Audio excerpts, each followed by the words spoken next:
Buenas tardes, boa tarde. Good afternoon, Bienvenidos a nuestro and welcome to this virtual webinar titled Transforming Aging as a Research Priority in the Americas. Thank you so much for being here. My name is Patricia Morsch, and I'm a technical officer in Healthy Aging in Apajo, and today I have the pleasure of moderating this event, which aims at introducing the reasons to turn aging into a research priority in the Americas by submitting and presenting a special effort to open the door to greater information, which is the launch of the special edition of the Pan American Public Health Journal on Aging in the Americas. Before giving the floor to Dr. Jarbas Barbosa da Silva, Assistant Director at the Pan American Health Organization, for opening remarks, I would like to introduce you briefly to today's agenda and give you some guidelines and considerations to take into account during our webinar. This event will be broadcast in 3 languages: English, Portuguese, and Spanish. I kindly ask you to make sure that you are in your preferred language. In order to do so, you need to click on the interpretation icon on the bottom part of the screen. And from there, you can select your preferred language. Zoom screen at the icon globe. Tradução ao português está disponível na barreira inferior da sua tela do Zoom, no ícone em forma de globo. Esta sesión será grabada y posteriormente... This session shall be recorded and later on it will be shared on the Healthy Aging webpage as well as Pajo's YouTube channel in all 3 languages. Also take into account that this is an informational session and we will not have a specific questions and answers questions. However, you can use the chat to start your questions and ask your questions in the Q&A session, which will be answered during the event. Today's agenda will begin with a presentation by Dr. Victor Zhao that will talk about aging and longevity as a priority research in the Americas. Then we will move on to Dr. Sebastián García Saizo on how to improve data on healthy aging in the Americas. And he will be followed by Ms. Lineas Santos, who will talk about the 100th anniversary of the Pan American Public Health Journal. Then we will have a panel discussion on the achievements, challenges, and opportunities for research on healthy aging with researchers in the clinical area as well as social determinants for aging. With this, I would like to close my introductory remarks, and now I would like to invite Dr. Jarbas Barbosa for him to say some welcome remarks. Dr. Barbosa, the floor is yours. Thank you so much, Patricia. Good afternoon, colleagues, friends, and all of you joining us today in this webinar. I would like to welcome you on behalf of the Pan American Health Organization on this webinar, Transforming Aging as a Research Priority in the Americas. The Americas can proudly show progress in social, economic, and public health areas that have allowed for increased longevity of our citizens. More than 80% of the people born today in the region will live to age 60, and more than 40% will live to age 80 or more. A person turning 60 in the Americas will live an average of more than 20 years, and those celebrating their 80th birthday will live about 10 years longer. By 2030, the region of the Americas will have more people over the age of 60 than children under the age of 15, a situation that will happen 25 years earlier than the world average. This rapid demographic transition has been accompanied by a rapid epidemiological transition as well. And even though there has been a steady improvement in healthy life expectancy in the region, this improvement has not been good enough to keep up with these increases in longevity. As a result of this, there has been an increase in the gap between life expectancy and healthy life expectancy. Our people are living longer, but more than 10 years of their life on average is lived with illness, functional limitations, disability, and unfortunately, dependence on the care of others. The period 2021 to 2030 was proclaimed by the United Nations as the decade of healthy aging. And with it, we have a great opportunity to develop joint actions to improve the quality of life of older adults during this period. And for this, research and improved data collection on healthy aging is one of the enablers for the work of the decade. This webinar aims to promote research on healthy aging in the region of the Americas and to showcase specific efforts driven by PAHO and the International Association of Gerontology and Geriatrics with the launch of the special issue on healthy aging of the Pan American Journal of Public Health. According to the baseline report of the decade published by WHO, 15 countries in the region of the Americas have some nationally representative research with data on the health status and the needs of older adults in the public domain, whereas 10 countries in the region have reported longitudinal studies with that approach. But we need more. During this decade, research should become a priority with the necessary financial support to foster effective actions that are responsive to the needs of the older population. Research on healthy aging must address the existing gaps and current needs of older adults, anticipate future challenges, and link the social, biological, economic, and environmental determinants of healthy aging across the life course. The lack of age-specific disaggregated data increases the invisibility of older adults in public health interventions. Every day, there are more signs that there's ageism in the design of clinical protocols, drug trials, and vaccine trials. Those who are, by necessity, the most important users of therapeutic interventions are systematically excluded from these research. It is time to change this and to overcome deficiencies.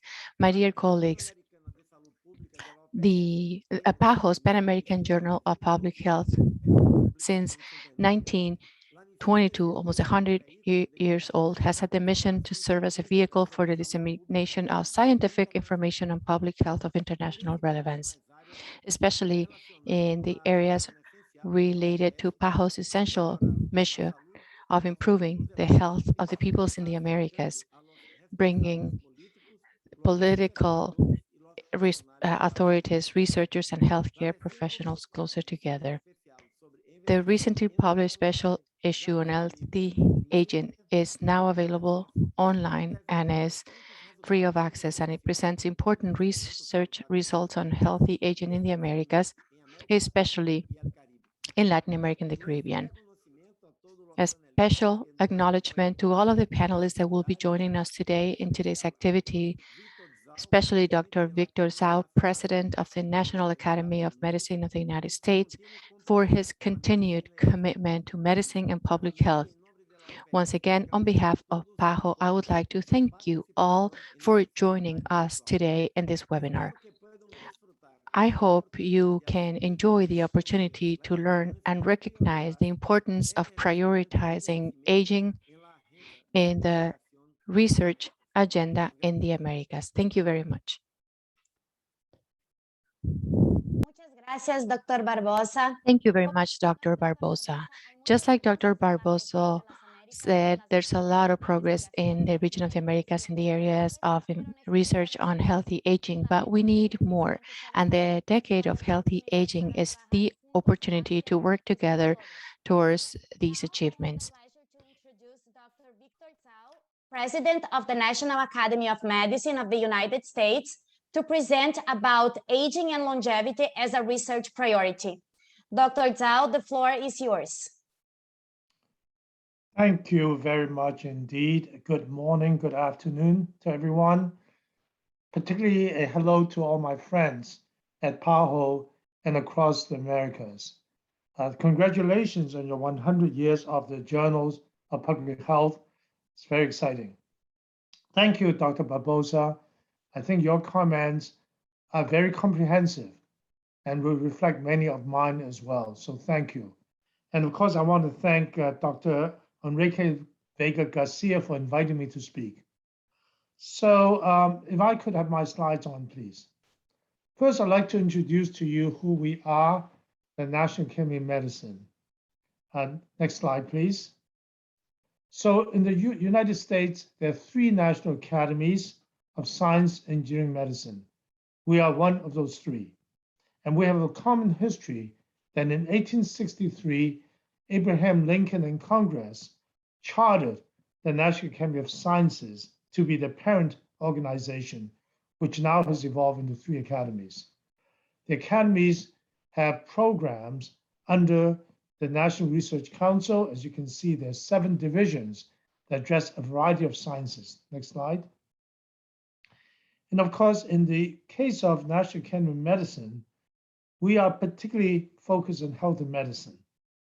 And I wonder if you can correct the slide a little bit. Are you able to move the slide again? Okay. Can you go back 1 slide, please? Yes, and another one. So we are very much looking at the agenda for health and medicine, and what we do best is to convene and capitalize, set the agenda, influence policy. And one of the things that we do so well is actually generating very impactful reports that are being adopted at a policy level and implemented at the practice level. Next slide. And this slide just highlights some of the very important work that we do. We look at our role as not only US, but also international. From the days of our first report, or a famous report called the As Human, over 20 years ago, that began the patient safety and quality movement. We've done work on HIV, particularly in the reauthorization of PEPFAR. We've done important work globally on human genome editing. But importantly, we've looked at infectious outbreaks, such as Ebola and more recently, COVID-19. And of course, we're very interested in health longevity, dietary issues, etc. Next slide. So today, my discussion is on the aging of the global population, and particularly the Pan-Americas. As you can see in the slide, on the upper left corner is a reduction in global fertility rate, which is quite significant, as you can see, from 1990s to now going forward to currently and in the future. On the right-hand side is a graph that shows the rising number of population over 65 and the declining number of those less than 5 years old. And you can see that there's a progressive projection and upward trajectory of the aging population and a reduction in the younger population. What I think is really interesting is to see where the curves cross. It was about 2020, the 2 curves cross.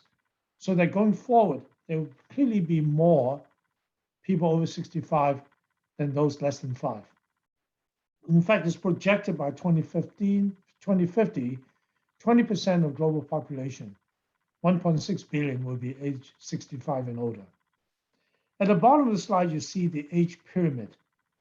The pyramid in 1970 is one of a true pyramid, with the population, younger population as the base of the pyramid, and then the older population going up to the tip of the pyramid. But you can see in 2015, that pyramid is now becoming more vertical. As projected by 2050, it can even almost be a rectangle. Next slide. So you can see that while the news is good, as Dr. Barbosa said, we should all be proud that the population is living longer, because it wasn't so long ago, about 100 years ago, where the life expectancy of the world is about 35 years old.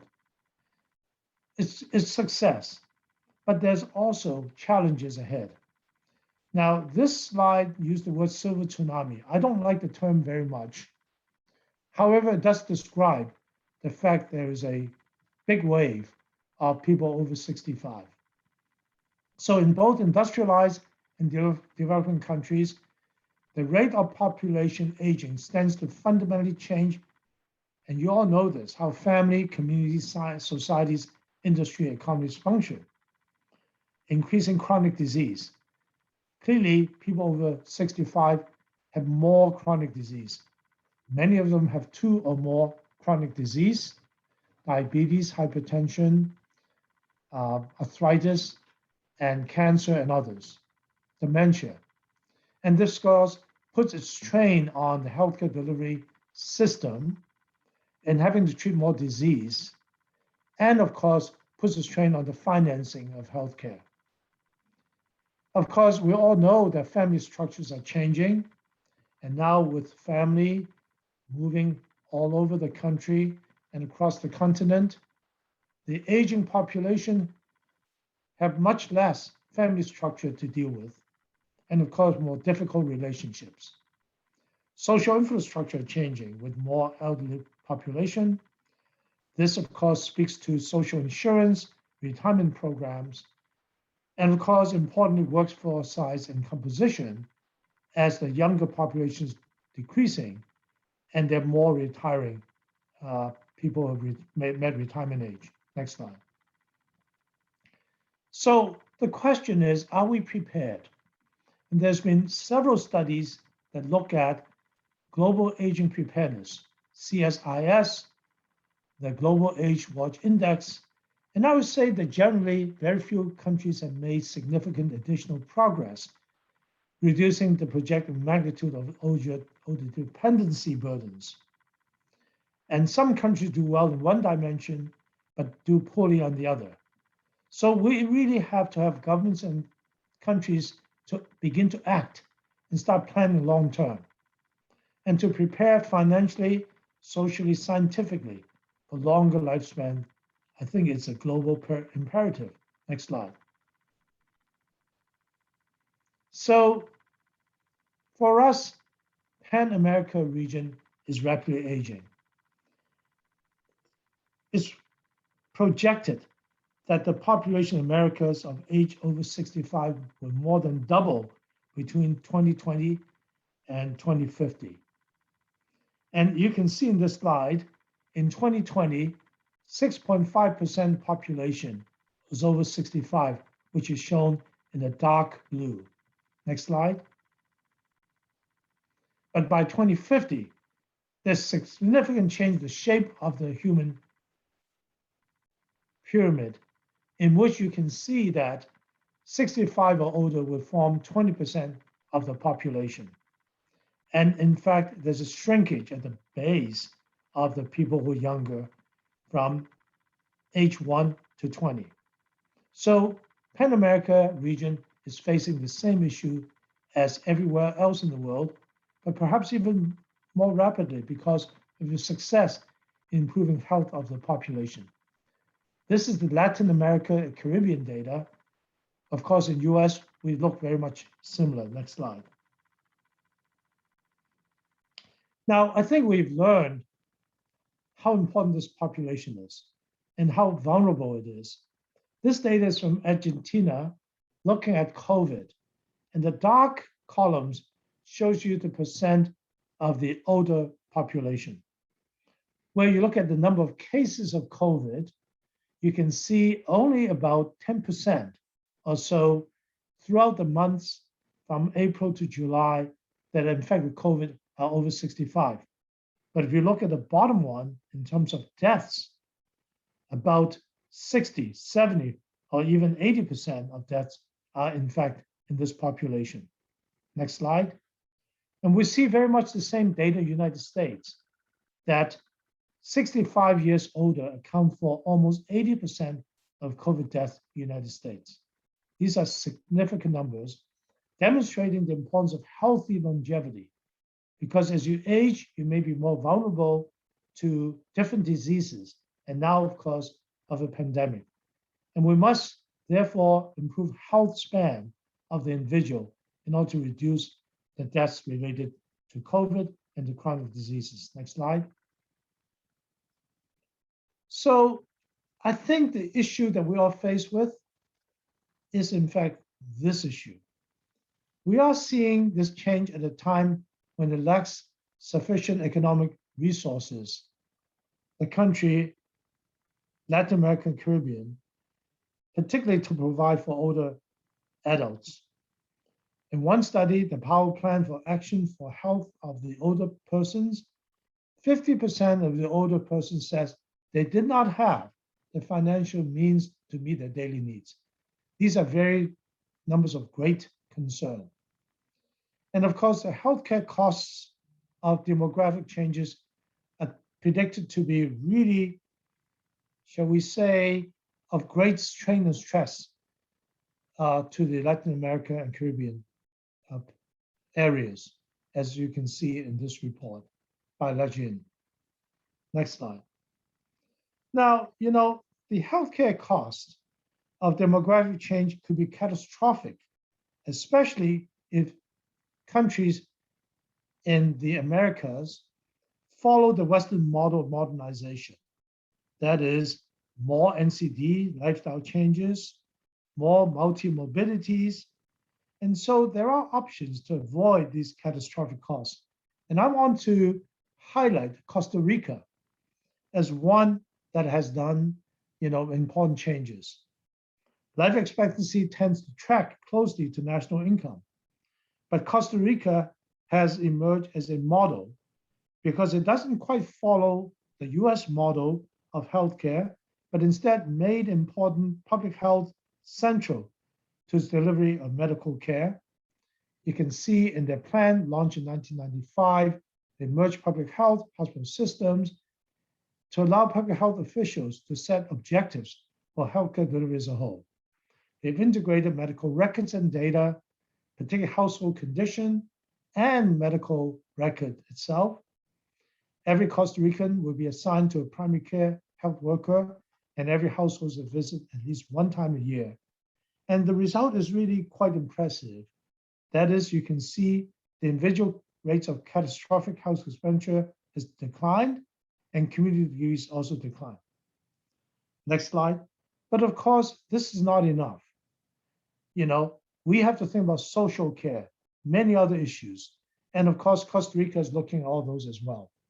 But I would say that for us, we can think about healthy aging rather than aging itself. That rapid aging represents not only a challenge, but an opportunity. Because if one were to improve health as we age, the older population can contribute to family, community, and society through active work, family caregiving, and all the roles that you can imagine.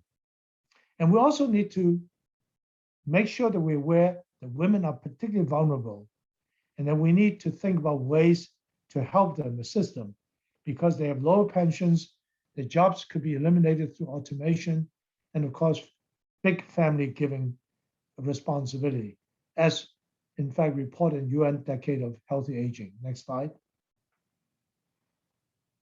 So we have to think together in realizing the healthy longevity dividend to mitigate the challenges and potential burdens imposed by global aging and aging in the Americas, but it will require broad systematic change and deliberative action across all these four domains: clinical medicine, healthcare, personal, social, economic, environmental determinants, policy and financing, and as we'll talk about today, research and science. There's a need for a comprehensive and assessment of challenges facing the aging population and finding promising solutions and directions to improve health, productivity, and quality of life. Next slide. So the National Academy of Medicine has launched a roadmap for health and longevity. We work globally with our colleagues in Africa, in Europe, in Asia, in Latin America, the Caribbean, and the United States and Canada, with experts coming together to form an international commission to address this issue of healthy longevity.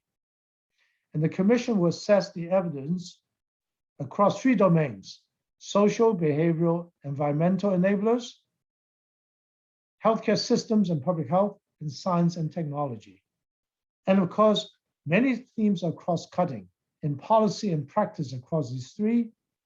Equity and disparities, a very important issue, financing, and of course, we're here to talk about research and innovation. We are on track, and by early spring next year, the roadmap for policymakers for practice will be made available, and we're working closely in collaboration with the Atlanta officer of the UN Decade of Aging and others and with PAHO to really share this finding and to work together in solutions. Next slide. Now, I'm asked to talk about research agenda. I think that research is critically important because without research, without information, without knowing where to go, we obviously would not be able to make a difference. I think research should explore older persons' current situation and aid in anticipation of future challenges faced by this population. Align the creation of evidence-based solutions, which are cost-effective and specific to the region. So let me first begin by saying the importance of data and metrics.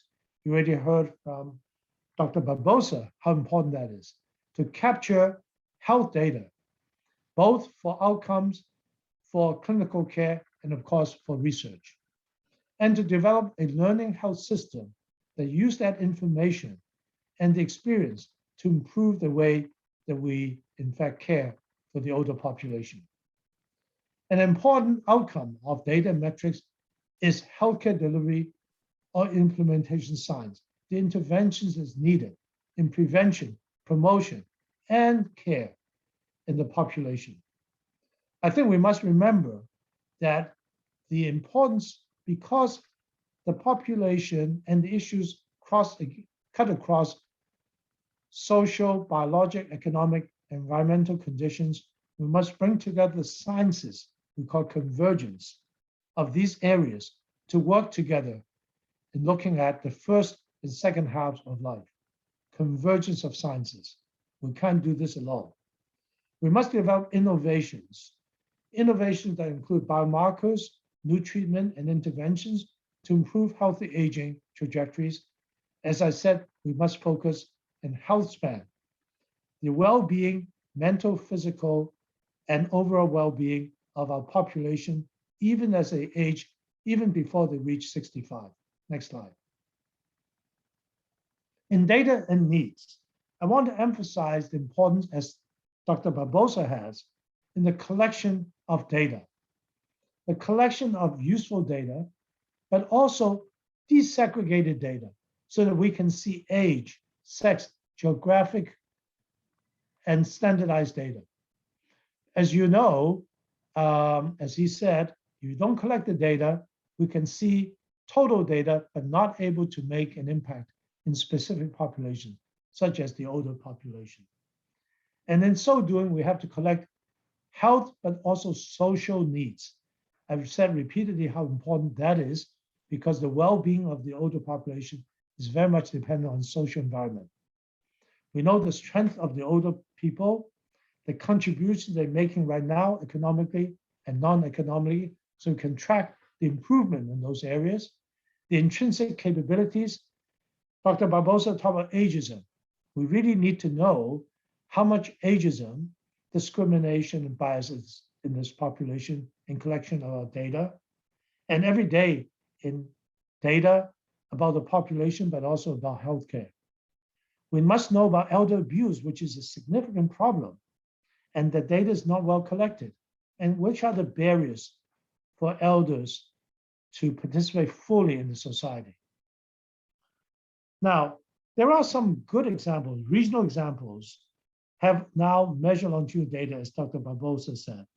4 countries in Americas have longitudinal studies which are working in partnership with the US Health and Retirement Study that captured longitudinal data in older adults and will enable a much better understanding of aging within and across the countries in Americas. They listed here. In addition to US Health and Retirement Study, there's a Canadian longitudinal study on aging, the Brazilian longitudinal study on aging, Costa Rica longitudinal and healthy aging study, and the Mexican health and aging study. And so these studies will be very important in collecting this data, next slide, and establishing metrics for assessment. I think the metrics have to look at gaps between the current state of public health, health and social care systems, and what people need. And we need to look at efficacy of interventions to improve, but also what doesn't work in these domains of public health, health and social care systems, intergeneration cohesion, which I would say extremely important, and equity and non-discrimination, which again is also key to success. Next slide. So when we collect this data, I think we have to connect with each other, countries, cities, to exchange that information, experience on what does and does not work to foster healthy aging, to use learning system to inform outcome measurement, development, and develop measurements for readiness to implement intervention. So we create a learning system. I want to just give you a regional example of partnership that's happened between Mexico, Japan, Thailand, in the implementation of Global Strategy Action Plan on Aging and Health. And you can see there that they're working on transparent information exchange, getting insights and monitoring implementation of processes and targets that can help further cooperation, help define aging, create the right metrics, and perspective how information can be used to support decision makers, such as government policymakers, improve the life of older persons. Next slide. I also want to say that there are other research opportunities, aside from really important data, metrics, and everyday behavior, as shown in the last bullet here, applying social behavioral science to the data. We should bring this kind of research, in addition to data metrics, to improve and intervene the quality of care and quality of life. But also, we also need to think about technology, because so much technology these days now, everybody has an iPhone, everybody has apps. So technology can transform the way we age, and therefore in disease prevention, in remote monitoring, in early detection, and help the ease of daily living, even including in transportation, using Uberization of healthcare, that is transporting people to their treatment places, but also having healthcare workers being able to be assessed through a mechanism of online request. Finally, I do think there's very important opportunities for biologic interruption, because as we begin to understand the pathways of aging and the pathways of longevity through genomic studies and epigenetics, we can begin to come with molecular therapeutics, regenerative medicine, and even gene therapy. Next slide. So I want to summarize by saying it's an opportunity, even though it's a challenge. And what we must do is to prioritize investment in public health, primary care, social care, and of course, prioritize research in this area so that we can address loneliness, social isolation, healthcare costs, older people where basic needs are not met. We must promote health longevity through practice and research. And countries across America must plan for a reimagined future with health longevity, which include new and existing role, elimination of age-based barriers to engage family, communities, and society. I think my next slide is my final slide. So, Americas, we're facing rapidly aging population, and I take my hat off to PAHO, who's got us together, who's working on this issue. And you have a great opportunity and leadership to support member countries by developing the research agenda that support improving health longevity. Thank you very much, and thank you for your attention, and I'm happy to answer any questions.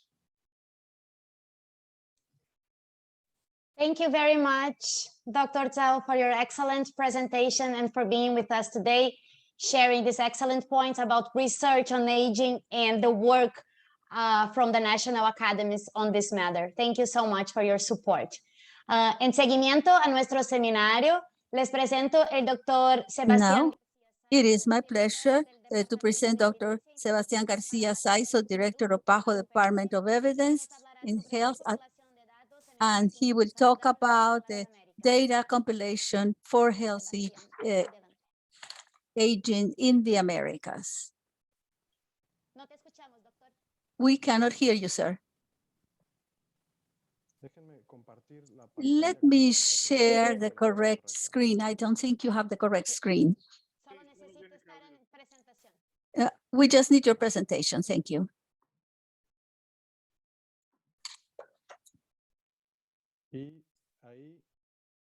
There? No. You are having your notes screen here.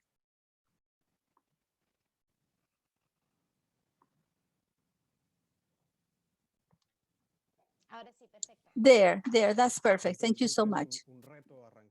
It is a challenge to begin, but I hope this will flow easily. Thank you so much for the opportunity. Thank you, Patricia, for your introduction. And thank you to the Department of Family Life and Health. It is a pleasure to be with you here, especially in the launching of the special issue on healthy aging. I will touch upon 6 points that I believe are important here to improve data and to establish linkages with research that is stronger for the future. And this complements what Dr. Zhao has explained to us. He clearly told us about the access that we have now at the local and regional level and the importance of strengthening this data. So I will begin with the linkages between the lines of action when we talk about a healthy aging work conducted by PAHO. What are we referring to? What training do we need? What are the characteristics of some of this data? Emphasizing what has been said about the importance of disaggregation and generation of a roadmap for these key indicators that will allow us to have a better idea in the future, more comprehensive idea for healthy aging. And then some final reflections about evidence and research to generate impact. So talking about the lines of action that we have to promote healthy aging as part of PAHO's work, I would like to emphasize the following, this fifth line of action to improve measurement, follow-up, and research on aging. And here, it is important to establish this link with the evidence department and intelligence departments, because we need to incorporate from the origin of the data, the systems of information that are relevant, to go to a wider environment and to center on the need to strengthen these information systems. At the present time, we have to, of course, use technology, digital technology, to be able to continue with these processes. And then I'll follow up with the analysis of the capabilities so that we can have better analysis, better utilization of these data and the generation of evidence, but also talking about what is implied by management and availability of all of these discoveries and findings, and then so that we can have a complete circle of the translation of this knowledge and the transition of this knowledge towards public policies that have impact on the health of these populations. So what are we referring to when we say data and information? This is very important. We have a great variety of indicators and sources. But if we centered on healthy agent, we just want to know what are the different aspects and relevant aspects of aging.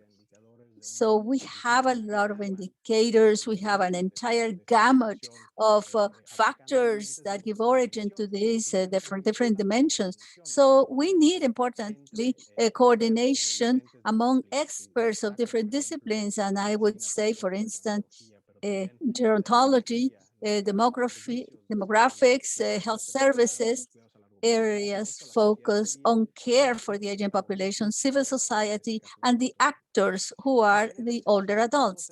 And then, of course, having access to all of these elements that we are mentioning is something that is a factor, very important factor to be able to advance in our work. We need to have an entire constellation of indicators in what is represented here for the concepts of healthy agents, and the effort should be targeted to increasing this aggregate and the quality of these data to be able to know what they convey. If we talk about quality, we have to think of the certification of the causes of death. But in addition to this analysis of the causes, the basic causes, I think we have the possibility to have multiple causes of death. One person at the same point in time could have diabetes mellitus, but then overweight, dementia, kidney failure. And so we have to consider all of this within a context. And then talking about morbidity, it is important to consider multimorbidity. Just like a pharmaceutical use or use of pharmaceutical products, multiple use of pharmaceutical products. So also we have agencies and organizations, countries that have worked and have been working in the availability of the necessary data. However, permanently, we need to implement all of these efforts because in addition to having the data, and to have access to this data, we need to promote the analysis research. And then at the same time, we have to target these efforts towards combating discrimination, as Dr. Barbosa and Dr. Sao have mentioned. And then also to try to point out what are the injustices, what are the disadvantages, what is the harm inflicted upon this population. And then we have to have the phenomenon to be able to care for the effects of inequity and inequality. So to be able to reach these goals, as was mentioned, we need to have a wide-ranging participation of all the personnel and professionals working in these fields. And it's a multidisciplinary effort together with the civil society as an agent of change that is very relevant and is essential in this environment, and also that is an actor in the health of the population, of the aging population. So what are the characteristics that we must know about the data? We need to define very clearly what are the sources, what are the systems of integration and update.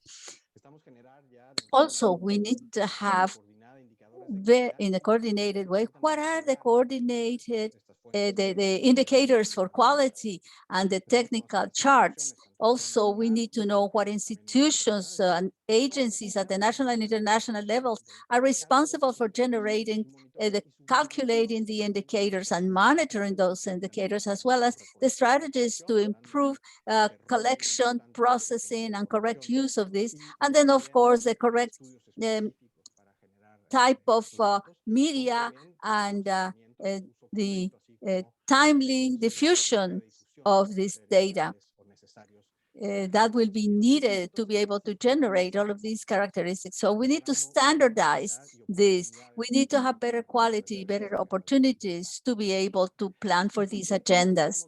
So why is it important to disaggregate data by age? Dr. Dow has already touched upon this. I have 3 slides here on this. We see here the rate of mortality by age group on the left. And then this is something that allows us to determine the focus on the life cycle and health. And this will be determined by the accumulation of risk factors. There are also protective factors that may have a very apparent effects on all of these. Both the risk and protection factors will be changing in different times in life. So we have to study that to see what is more relevant at what age. And then this is something from the Sustainable Development Objectives we are calling to have a disaggregation by age so that we can better understand the health processes. And then if we continue to talk about this disaggregation, which is central to our work, we have the possibility of having data aggregated by sex and age, and then the life years lost to disability, and then also to be able to understand through disaggregation how different populations are affected in a different way. And then we see how all of these changes if we add the possibility of measuring this through time. So we see, for instance, the patterns of change to be able to understand the evolution of this phenomenon or this health problem. And then by aggregating here, this we see this proportional distribution for life years lost. So we see the causes that affect our populations with their respective change through time. For instance, here we can understand the processes from demographic and epidemiological transition here, and also the importance to have disaggregated data at the regional level, and then also the great relevance that it is to have data at the sub-regional level to see the specific characteristics within geographical context and geographical and different populations. And we see the different components for the large groups of, for instance, non-communicable diseases, communicable diseases, maternal conditions, perinatal and nutritional conditions. We see here in the different colors all the lesions that, for instance, in a country like Canada, that already has an advanced transition compared to a country like Guatemala. But it's not only it's important to have these levels of disaggregation within the groups. We need to have an opening. We need to find this information about each group. When we talk about this, we find in the over 65 years of age group, we lose our ability to see what is going on, what are the priorities, how are these changing priorities for this group. And then we see when we conduct an exercise such as the one we're doing here, we see the causes of disability for different age groups and from different ages here. We see the segregated groups here for by age. And this, of course, starts the process to identify the factors that at some point in time can change the life of a person and can lead us to the detection and the identification of priorities to be able to generate a response.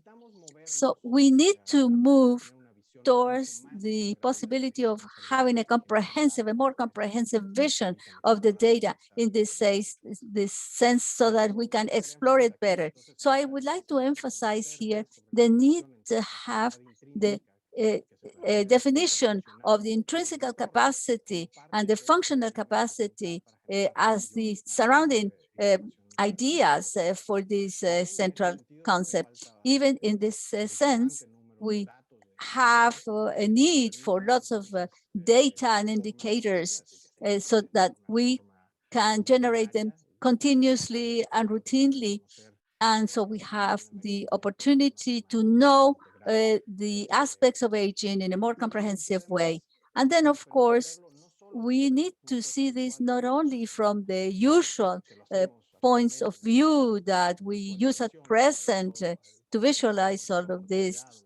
When we talk about mortality, we just collect data on mortality, But then we have to focus on the disease itself and morbidity in general.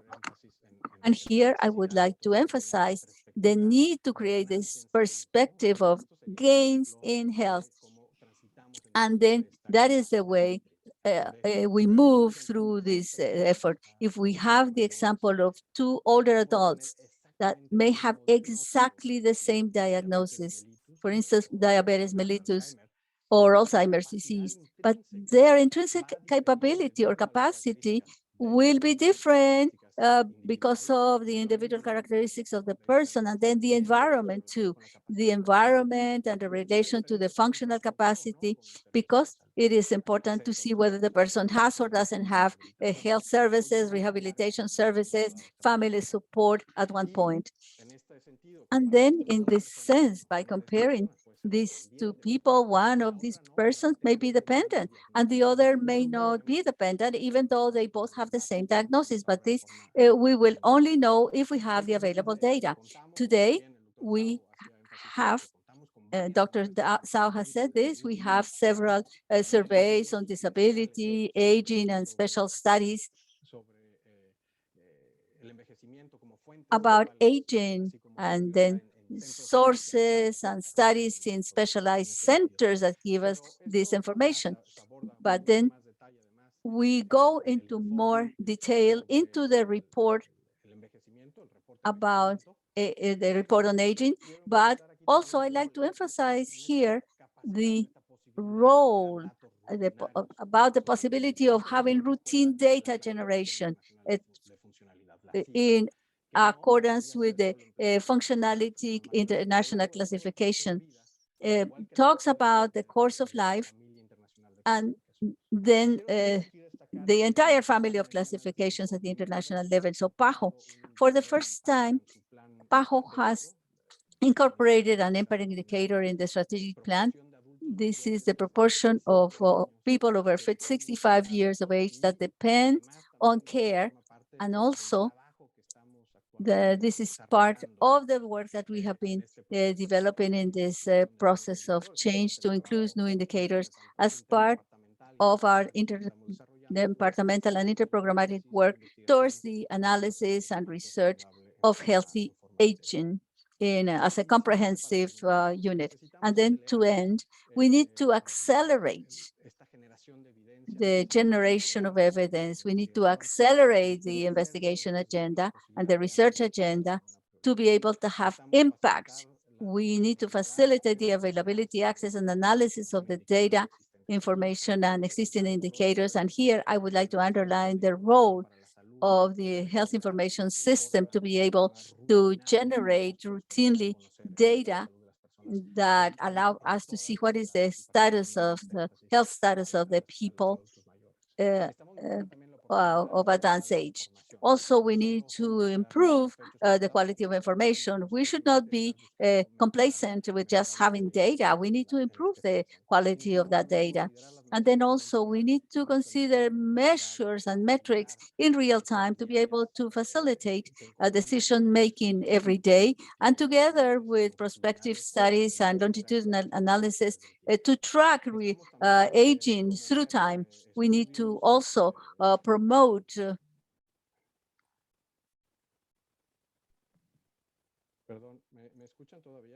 can you hear me? The speaker's microphone has gone silent. I'm so sorry, I lost my presentation. You have just gone out of the presentation mode and we're seeing the last slide. Yes, I will finish very rapidly. So this is my conclusion. How do we promote new studies? By emphasizing the possibility of determining the intrinsic capacity, the functional capacity, and the relationship with the population. And today we are trying to foster the publication of research as part of our efforts. And also this is linked to all the systematic reviews and other tools that allow us to generate this approach to be able to improve this capability. In every sense, it is important to improve access to evidence and the introduction of public policies that are focused on people's health and especially the aging population. Thank you so much, Enrique and Patricia, for the opportunity that you have given me to participate today, and I'm here to answer your questions. Thank you so much. Thank you so much, Dr. Sebastián Garcia, for the presentation, and to continue with our program. Now, I will give the floor to Mrs. Eliane Pereira, Advisor in Knowledge Management and Networks here at PAHO, and she will talk about the 100 years of the Pan American Public Health Journal. Good afternoon. I will honor my colleagues from Brazil and my colleagues from Portugal, and I was speaking Portuguese. I'm asking for the host to let me share my screen.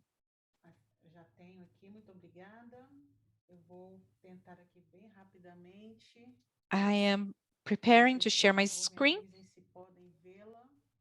I'd like to know if everybody can see my screen. We can see the speaker's screen, but it needs to be in presentation mode. You need to be switched to presentation mode.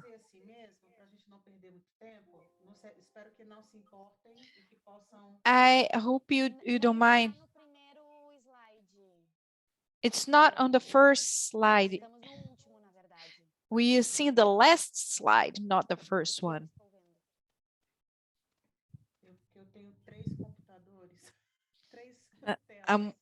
The speaker is working with 3 computers, 3 different screens.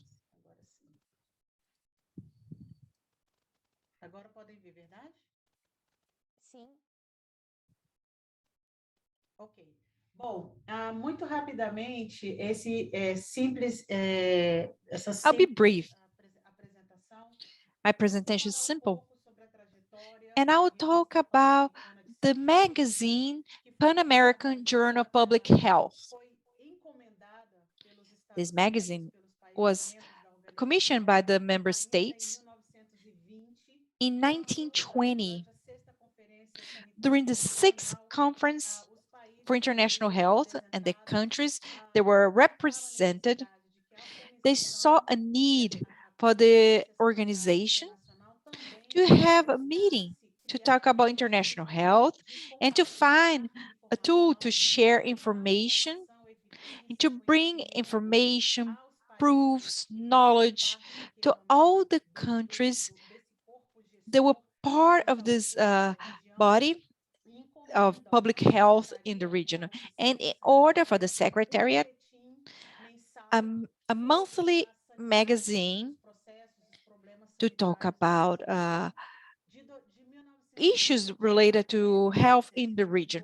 From 1920 to 1922, there was a incubator process when they were thinking about the magazine was being elaborated, and the director for the organization has been valuable, and it has a lot of authority in the organization. And finally, in 1922, it was published the very first magazine. It was called in Spanish Boletín Panamericano de Sanidad.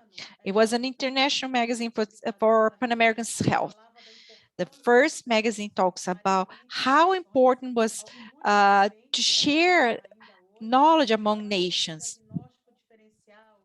He talked about the differential diagnosis of smallpox and the sanitary situation at the time. Within the expectations of response from our region, within the international context, made it so that the evolution of the journal accompanied the evolution of PAHO. During these 100 years of history, tied to the 120 years of the organization, we see that the journal is a tool for dissemination, for generating evidence. We talked today about the importance of generating information, evidence, and identify data that can guide us to a better knowledge of how to work with the several challenges and to also give visibility to the pioneering status of this region. The Pan American Journal has evolved since 1922 and 1997. It changes its name to what we know today, Pan American Journal of Public Health. Since 1997, it has this name. It is a journal that has been publishing since 1922 without interruption to our days. It accepts text in English, Spanish, and Portuguese, and it purports to give visibility to what's been done in our region and what is being done. It is revised by peers. It follows the main international standards. We are an open access publication at the diamond level.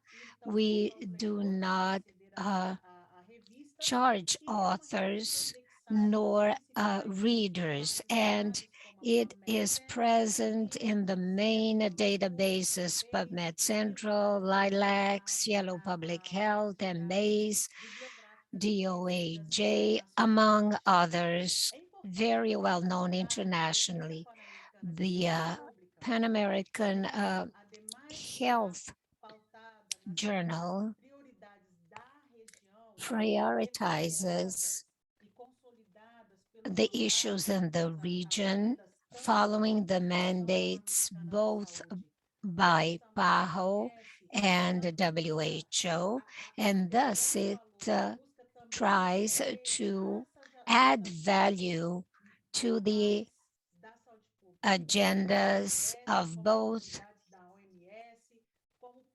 organizations as well as the sustainable development goals. Therefore, it is a journal that tries to align the several agendas, the challenges and implementations in terms of programming, planning, and systematizing such priorities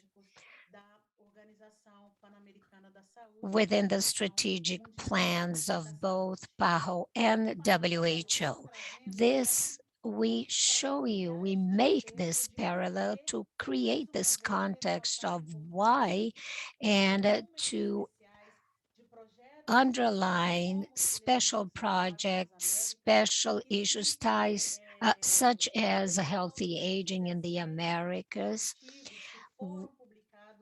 which find support in the 17 articles published in this issue. It is an invitation to the scientific communities, policymakers communities, and others to find ways to collect the information and help the organization and the scientific community in terms of finding ways and means of improving evidence, generate new data, recreate, rethink these agendas in public health. This special issue, and we acknowledge our technical area, which has been part of the organization of this event and made this issue possible. we have 15 scientific articles plus 2 editorials, one published by the organization and the other by the editorial committee, which are available on our webpage. The link has already been placed here in the chat. And I conclude this brief intervention in terms of visibility. These 17 articles which were published in the special issue, they are part of our history, the history of our journal. And between this year and next year, we will be celebrating 100 years of history. Each article which is published in the special issue and also in the usual issue has this symbol of the 100 years. It is a combination of a special issue and celebration with this community.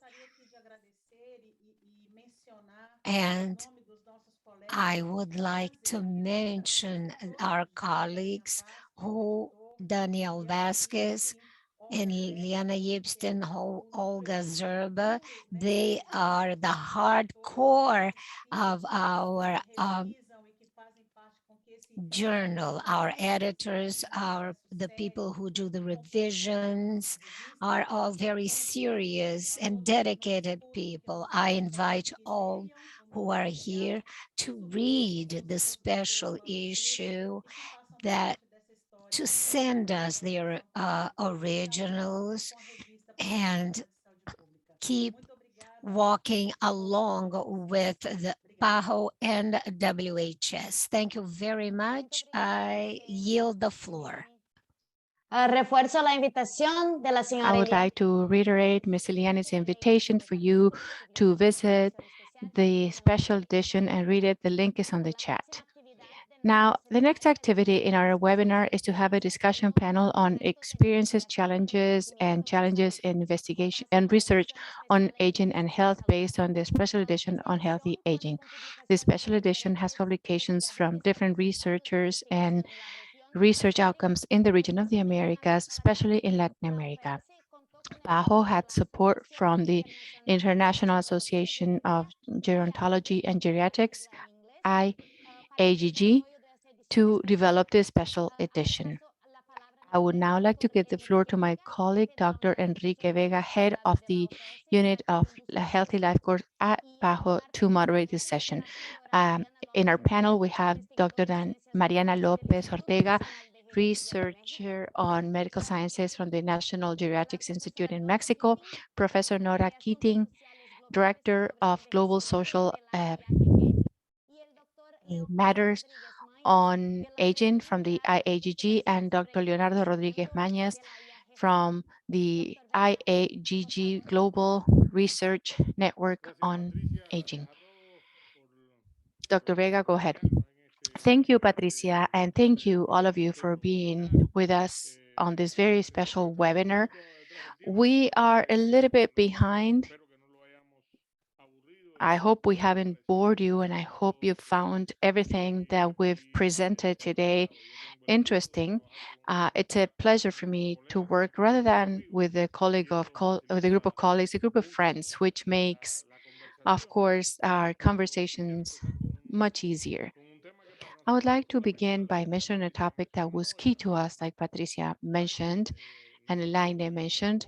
We had support from the International Association on Gerontology and Geriatrics in order to produce this special issue.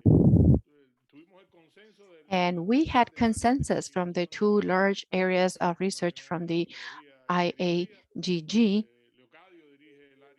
Leocadio is in charge of the Geriatrics Research Unit, and Nora leads the area on social research, but they both agreed on how important it was for us to publish this article. I will begin with you, Leocadio.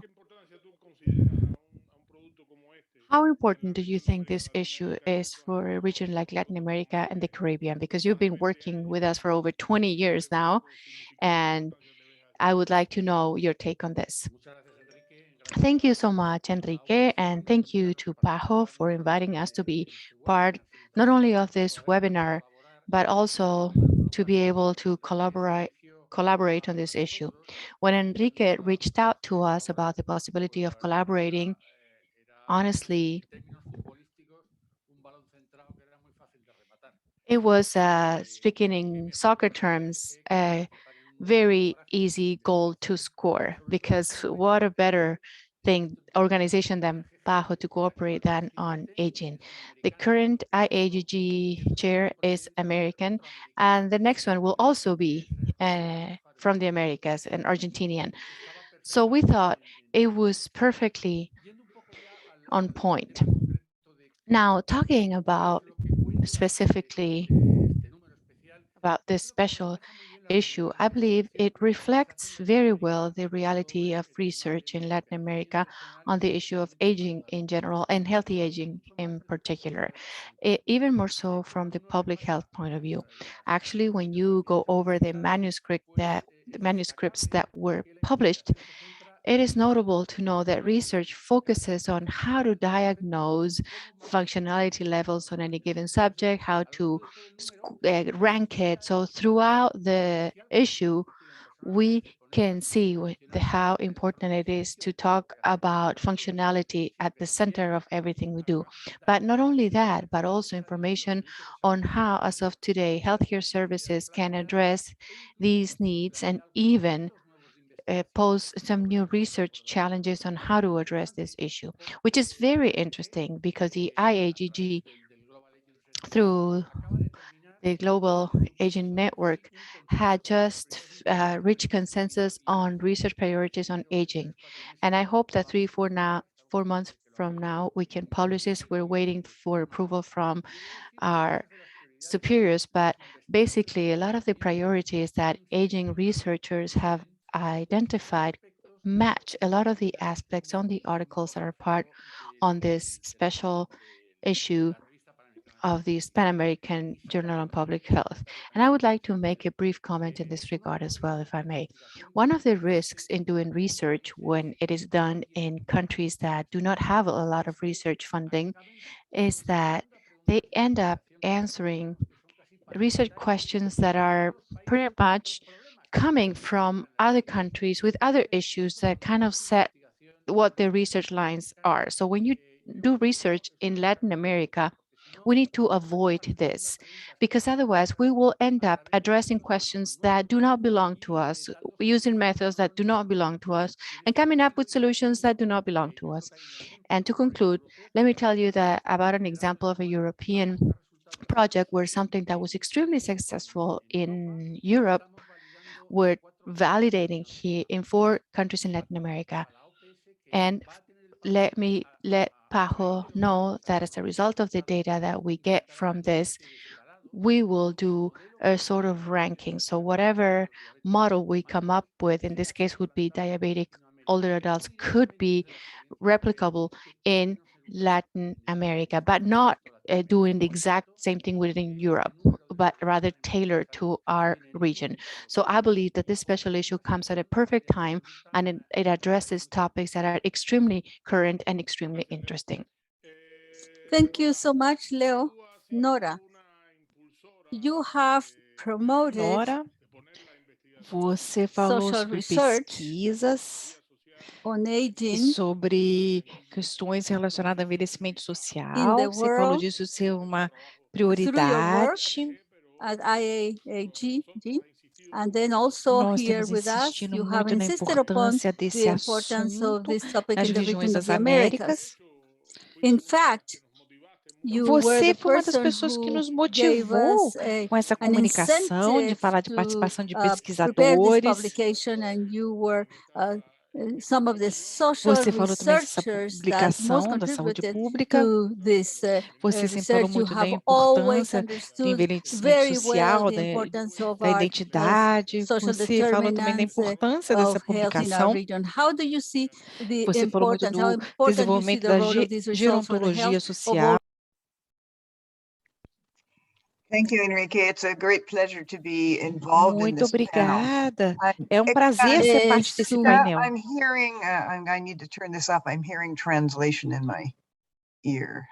I think there is a problem with the translation, right? Yeah, it's okay. I've got it turned off now. And thank you, Enrique. It's a great pleasure to be here. It's been fascinating to listen to the speakers up till now, because I'm hearing a consensus around what we need to do over this decade that is heartening and I think relatively new for us. So Dr. Barbosa talked about how we need joint actions to improve quality of life over the decade. We heard Dr. Zhao talk about how we need a national roadmap around healthy longevity. I might challenge him, though, that we know that family structures are changing. One of the things that we need to do in terms of data is find out about some of those other trajectories. So being invited into the, to be involved in this special issue has been important, I think, to deal with some of these large issues and to bring together our conversations. There are some very, I'm hard pressed to say which is the social and which is the health or clinical, because what I really like about this issue is they're brought together. So for example, we see in one of the articles, a demographic look at households across 23 countries. That tells us something about families, but it also tells us about the abilities of families to support the health of older people in their households and in their communities. It's interesting as well that there's a paper in which we see that children who are among the poorest households are hard pressed to provide the economic support to their family members. We simply can't anymore disentangle health from the context in which people live. So I really welcome this opportunity to take part in this conversation, to think carefully about how we go forward with the data we might need and data we don't see. And that whole question, Leo raised it as well. What is it that we need to see across the Americas? I'm from Canada. So what it is that we think is important to see here is really perhaps quite different than what you might see in Argentina or Colombia. We often, for example, in Canada, think that families are not supportive to older members. In Latin America, we see a culture that says that families are supportive. In fact, there are probably similar diversities in the abilities of families to support older adults in both regions. So I welcome this opportunity. I also am so pleased that the journal continues to be open access.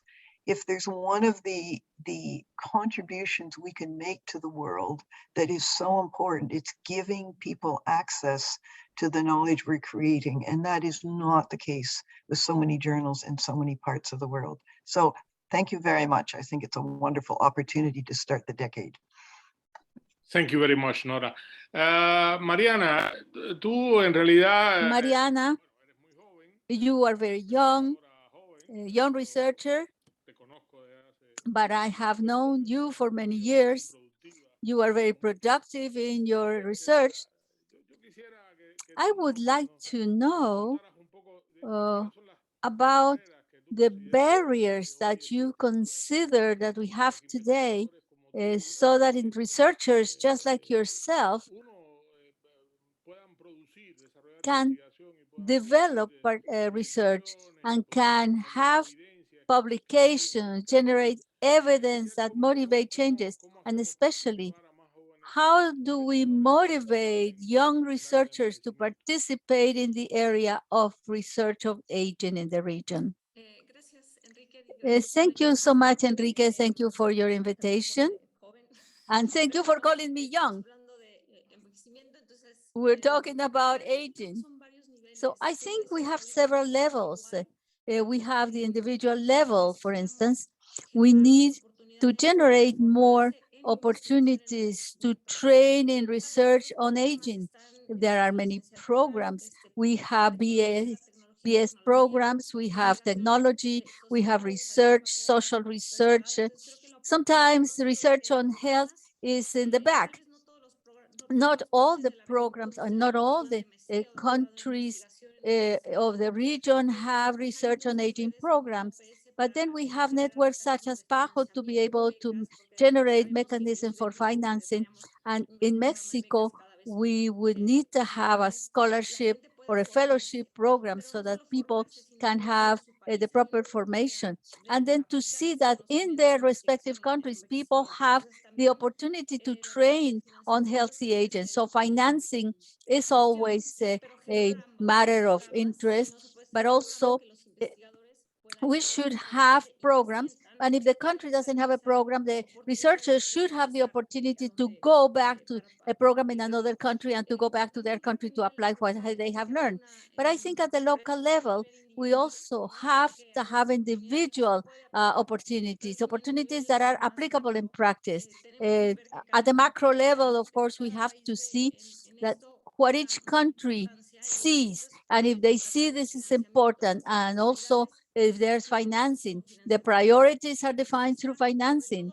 And we want to make sure that we have to, we apply this information. But I stopped to think about the former presentation. Dr. Su told us that we have to create solid evidence of data, economics, social, biological data, and to be able to eliminate and to reduce the gap in the social systems.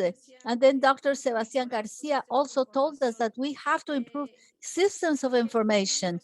This also, of course, is very expensive because most countries need to standardize the information of their services.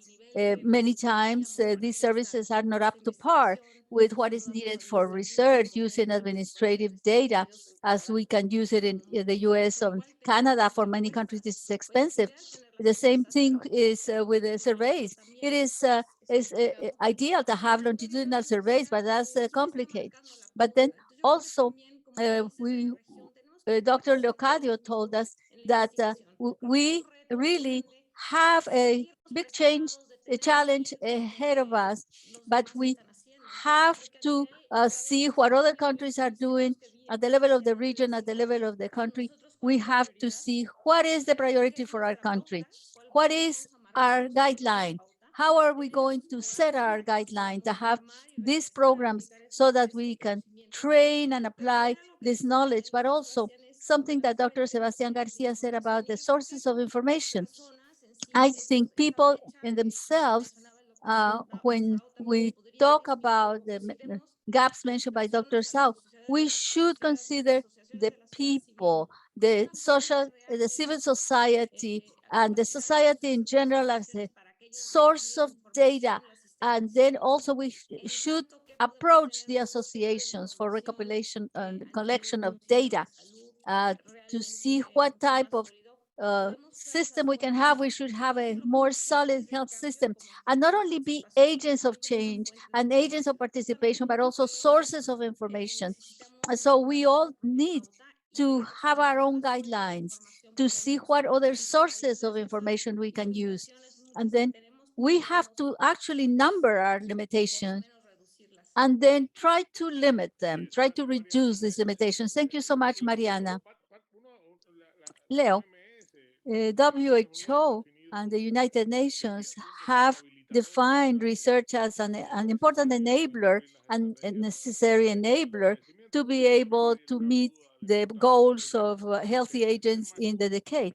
But then how do we do this? How do we position research as a priority. You have worked for many years in that topic in Europe, and I know that you have had advances and setbacks, just like all of us, but then we want to push you. We want to see if we can convince these research authorities to make sure that a healthy aging is a priority. Could you mention some of the lessons learned in your fight against all of these things? Yes, what I have learned is that interest comes and goes. You see, the seventh program that I was called Demographic Challenge, that centers on aging, but then after 7 years, the individual topics centered on other things. So I assume that some nuclei were acting to change the focus. But then when we had the 2020 horizon, we saw a decrease in the number of programs related to aging. And then now we have the horizon in Europe. And then this is aging is represented in the declarations. So we have to make a permanent effort. And then IAGG has to play an important role for permanent pressure vis-a-vis the authorities, because this is something that where we can see who can jump into the water. And then we see those people who are pressing for research on cancer, on cardiovascular disease, on reproductive health. But then we have to generate our own evidence. And when we have that evidence, we will be able to demonstrate the health authorities and all the directive authorities and the leadership that this is important. We talked about databases. We have a myriad, an entire gamut of databases. We have a lot of information as to how people age, but we have very little information on disabilities of people of age. So what we have to do, first of all, is to see the framework in which we have to substitute the quantity of life for the quality of life. And then if we're able to do that, concentrate on the quality of life, we can better center our discourse and target the policymakers. And it is very important to have education and formation. Research on aging is not the same as research on other areas. We have to learn that this is multidisciplinary, a multidisciplinary area, biological, clinical, and social areas. These are not things that you should consider isolated. They are together. Healthy aging demands the participation of the elderly. And I think the people, the elderly population is a fundamental part of this effort. So there's a lot of work ahead of us, and we have to determine which one is that type of work, and IAGG will be cooperating, no doubt about it. Thank you so much, Leo. Nora, have you seen the same fight in US, Canada? That is to say, to try to place aging as a priority? Because I know there's been significant progress over the past few years, like what Dr. Lizao was saying earlier today. Significant progress has been made, but what kind of experience can you share in this area? Let me speak to how there are lots of ways we could talk about positioning aging. And one of them is positioning aging with governments who are charged with developing public policy that can make a big difference in people's lives. And I would say what I have learned, probably similar to Leo, is that timing is everything. And so a few years ago, I had occasion to be in a conversation with the then Minister of Health, whose mother had a chronic health problem, and he didn't know how to find home care for his mother. So it was based on that conversation that as researchers, we were ready to provide him with evidence about what kinds of support and what workers were needed, and some policy changes happened. So part of it is timing. I think there's no better timing than having had, what is it, 190 countries sign on to a UN Declaration of Healthy Aging. So I think that provides opportunities for researchers and NGOs to be positioned that every time an issue comes up, we can hook it to that commitment. One of the things that we've been pushing hard for in Canada is to have a more concerted conversation around the care economy. And this is a concept that the International Labor Organization and others have begun to look at. In terms of data, I think it would be incredibly helpful as we're thinking about care to have good data on the care work that's being done, the paid work and unpaid work, and the policies that are currently in place and those we need to support those workers.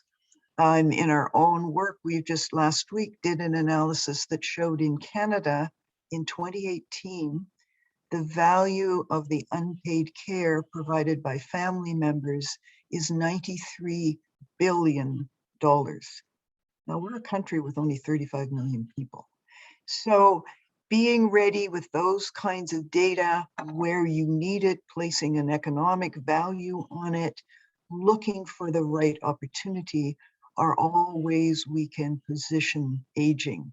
Having a strong aging research group is another one, and I'll speak to that if we have a moment. Thank you.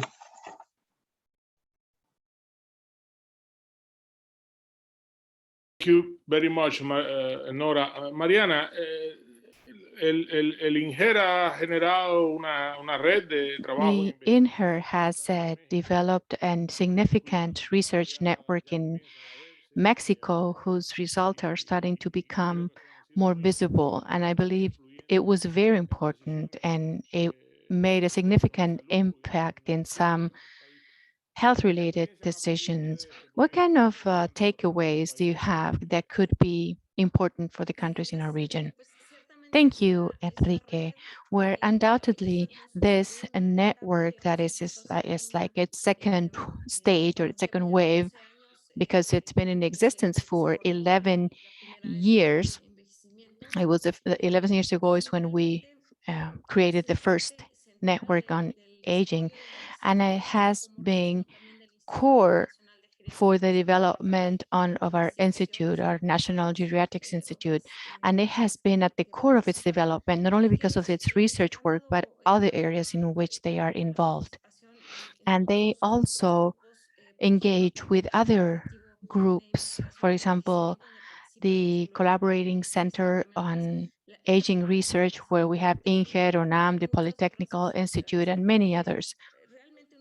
Honestly, one of the achievements, most salient achievements, and Dr. Leocadio was talking about this, is to try to achieve this research on aging with a multidisciplinary point of view, to have basic researchers all the way up to social researchers. This has been key because, like it was said before, aging is not a single area, but rather it crosses a lot of different areas that converge in aging. So that has been very important. Another important thing is that we were able to be lucky enough in Mexico to have this longitudinal survey. So the network was able to use that. This is an opportunity to have a source of information, but of course, having researchers and having this interdisciplinary perspective has made our research much more comprehensive because we were able to have all these different approaches. Now, one of the most complicated things at the time is to figure out how to go from this research with all these different points of view to, processing this data. So that's why we developed our public policy laboratory so that we can go from the research to concrete policies and actions. Thank you. Thank you so much, Mariana. I know that we could talk about this forever, but we ran out of time 5 minutes ago. It all went very fast because everything was so interesting. And if there's something that's undeniable about this webinar is that it's been thought-provoking. And I can see on the chat that there's questions, there's comments, there's a lot of conversation. But this is the beginning of a discussion, of a dialogue. The idea of this is to try to see how we can position healthy aging as a priority for research in the Americas, and to try to have this research or this priority change in way in which our older population lives and has access to different services. So thank you so much to this panel. Again, we ran out of time. Patricia, go ahead. Muchas gracias. Thank you so much. Thank you, Dr. Vega, for being a moderator, and thank you to the panelists for the experience you share and for all of your research work. Before giving the floor for closing remarks, I would just like to make a comment on some of the comments we received on the chat and the Q&A. There's a lot of people that would like to be part of research and connect with other groups. So I would like to take this opportunity to invite you to register on the Decade of Healthy Aging platform. That's the main cooperation mechanism to share knowledge, and where you will find other groups that you can exchange opportunities and ideas with. So on, again, the Decade of Healthy Aging platform. So this is the end of our seminar. And in order to close the session, I would now like to give the floor to Dr. Andres de Francisco, Director of the Family Health Promotion and Life course at PAHO. Good afternoon, everyone. I wanted to thank you for this very interesting session. Thank you to all the panelists for sharing their valuable perspectives and experience on healthy aging research. Dr. Sao from the IMM, Dr. Garcia from PAHO, also for talking about the 100th anniversary of the Pan American Journal and the excellent interaction between panelists, including IAGG, whom we thank as well. It is very interesting to see how we see the convergence of the 100th anniversary of the journal and the special issue on healthy aging and research. Thank you very much to our audience. We had about 200 people that joined us in this webinar, and thank you for all your comments and questions on the chat. I would like to briefly talk about the progress of aging in the region, which is both a challenge and opportunity, which Dr. Sao said. It is true. We're trying to look at what opportunities we have and strengthening our interdisciplinary information and research systems, which was going to be key. In addition to that, research must be done at the local level in order to be used and relevant, and not necessarily look at what other parts of the world are doing. But the question is, what data do we need? Quality versus quantity, and especially how we're going to seek fundings to prioritize. How can we position research on this topic in the different countries in order to be able to add life with quality to our years? I would also make progress in research to describe each one of the healthy aging components: intrinsic capacity, functionality, environment, and especially how are we going to measure the progress made in this area, specifically to try to provide measurements for the Decade of Healthy Aging in the Americas, because we must show progress to show that improvements have been made over time. The special edition on healthy aging in the journal provides information on research outcomes, and it also kind of opens up your mind to see what else can we do. And for that, I would like to invite you to check out the journal's website to access to the different publications that are found there. And we just share the link with you. I also wanted to take this opportunity to invite you to be part of this movement on the decade of healthy aging in the Americas. Tomorrow, October 1st, we commemorate International Day of Older Adults, and this year will be the beginning of this decade on healthy aging in the Americas. So tomorrow, we start the countdown on these 10 years. And you can also be part of this decade of healthy aging by visiting the platform that was recently launched to share knowledge. I was very happy to hear the passion with which all the presenters spoke, and I believe this was an extremely interesting session. So I would like to thank each and every one of you, and I hope you enjoy the rest of your day. Thank you very much. Gracias, Dr. De Francisco. Thank you so much, Dr. De Francisco, and thank you all for joining us. We'll see you tomorrow at the event to launch the decade on healthy aging and to celebrate the International Day of Older Adults. Thank you.